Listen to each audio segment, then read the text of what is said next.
This week on the rundown, we got our first trailer for Avengers Doomsday and a new trailer for Clayface. Also, the Odyssey has a record-breaking opening weekend, and Marvel makes some major announcements at San Diego Comic-Con. Thanks for clicking on the video. I'm Josh, and this is The Rundown, a new weekly series where I talk about the biggest film trailers of the week, as well as the biggest stories that came out in the film industry. Now, with that out of the way, let's start the rundown. First up is the trailers. For our first one, we got our first full trailer for Avengers Doomsday. The film will see the Avengers, New Avengers, Fantastic Four, and X-Men team up to take on Doctor Doom. Now, the trailer doesn't give too much away, which is definitely a good thing for a film like this.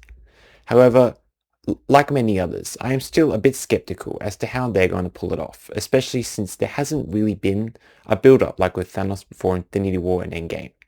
However, I am still looking forward to it nonetheless and cannot wait to see it at the end of the year.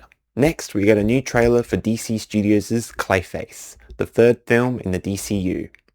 The film, based on the two-part episode Feet of Clay from Batman the Animated Series, follows Matt Hagen, an up-and-coming actor who was horrifically disfigured by a gangster. However, in desperation, he volunteers himself for a new experimental treatment that transforms him into living clay. Now, this film looks great and looks like such a unique entry into the new DC universe with it being a full-on body horror movie, and really shows how diverse DC are going with their projects. Also, Clayface is one of my favourite Batman villains, and I am so glad that he is finally getting the big screen treatment. Next, we got a new trailer for Weapons and Barbarian writer-director Zack Cregger's new film, Resident Evil, an original film based on the iconic horror game series. Set during an alternate version of the events of the second game, the film follows Brian, a medical courier who must transport precious cargo through Raccoon City during the T-virus outbreak.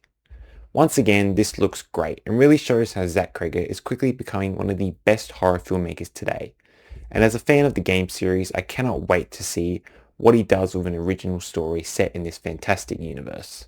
Hey there, quick pause. If you're enjoying the video and want to see more, if you haven't done so already, make sure to hit that subscribe button so you can stay up to date with all my latest videos. Thank you, and now let's get back to the video. Now onto the news.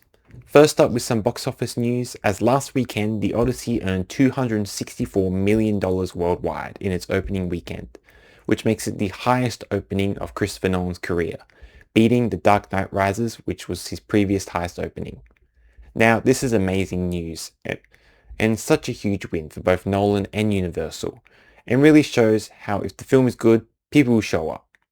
Also, many trades are also reporting that the film will most likely earn over $1 billion worldwide by the end of its run, which is again, fantastic news for a film like this. Next, we're talking about the Avengers Doomsday trailer again, as it has become one of the most watched trailers in 24 hours of all time, with 503 million views. This means it takes second place, only behind the first trailer for Spider-Man Brand New Day. Now, although many people, including myself, as I said before, are a bit skeptical of the film, this is big news as it really shows people are interested in seeing the film, most likely because it is an Avengers film.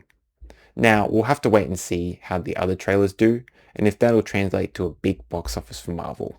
Next, we have another legacy sequel happening, with Days of Thunder 2 officially in the works with Tom Cruise returning. The film is eyeing a 2027 film date, with Will Staples penning the script and Jonathan Levine and talks to direct. Now, as someone who actually enjoyed the first film, I am looking forward to this and seeing what direction they take it. And if it's anything like what they did with Top Gun Maverick, but with Days of Thunder instead, then it'll hopefully be a great film, and I can't wait to see what it looks like. Last but certainly not least, yesterday Marvel held their panel in Hall H at San Diego Comic-Con, and not only talked more about Spider-Man Brand New Day and Avengers Doomsday, but gave two exciting announcements for some upcoming films. First, a Ghost Rider film was announced with Ryan Gosling starring, Deadpool and Wolverine director Sean Levy directing, and Jonathan Tropper penning the script, and will release in 2028. Now, this is exciting news. Ghost Rider is a character I've wanted to see get another shot on the big screen for a long time, and to have Ryan Gosling play the titular character is fantastic casting, and I can't wait to see what he brings to the role. Lastly, the second announcement was that Black Panther 3 is in the works and is set to release December 18th, 2028, and is once again written and directed by Academy Award winner Ryan Coogler.